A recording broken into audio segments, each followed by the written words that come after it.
வணக்கம் நேயர்களே, நான் உங்கள் சாரா. இந்த வீடியோவில் உங்களுக்கு எல்லாருக்கும் பிடித்தமான சாய்பாபாவினுடைய மெசேஜ் பார்க்க போகிறோம். நம்பர் 1, 2, 3 இந்த 3 நம்பரில் ஏதாவது ஒரு நம்பரை சூஸ் பண்ணிக்கோங்க. கமெண்ட் செக்ஷனில் ஓம் சாய்ராம்னு டைப் பண்ணுங்கள்.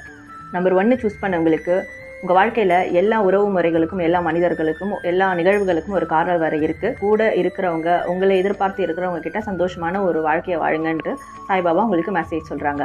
நம்பர் 2 சூஸ் பண்ணவங்களுக்கு நீங்கள் எந்த ஒரு விஷயத்துலையும் அடிமையாகாதீங்க, அடிக்ட் ஆகாதீங்க, எல்லாத்துலேயும் பற்றற்று இருக்கணும். தீவிரமாக மெடிடேஷன் பண்ணுங்கள், சாய்பாபாவை நினச்சி ப்ரேயர் பண்ணுங்கள், மெடிடேஷன் பண்ணுங்கள். எந்த ஒரு விஷயத்துலையும் அவ்வளோ எளிதாக சீக்கிரமாக அடிமை ஆகிடாதீங்க. ஆன்மீக ரீதியாகவும் நீங்கள் சில நடவடிக்கைகளை மேற்கொள்ளணுன்றதா சாய்பாபாவினுடைய மெசேஜ். நம்பர் 3 சூஸ் பண்ணவங்களுக்கு நீங்கள் உங்களை தேடி வரவங்களுக்கு அதிக அளவில் உதவி செய்யணும். நீங்கள் ஒரு ஆன்மீக ரீதியான ஒரு நபராக இருக்கீங்கன்னா கண்டிப்பாக நீங்கள் மற்றவங்களுக்கு உதவி செய்யணும். உங்களை தேடி வரவங்களுக்கு உதவி செய்கிறது மூலமா சாய்பாபாவினுடைய அருளை நீங்கள் கண்டிப்பாக பெறுவீங்க அப்படின்றத சாய்பாபாவினுடைய மெசேஜ்.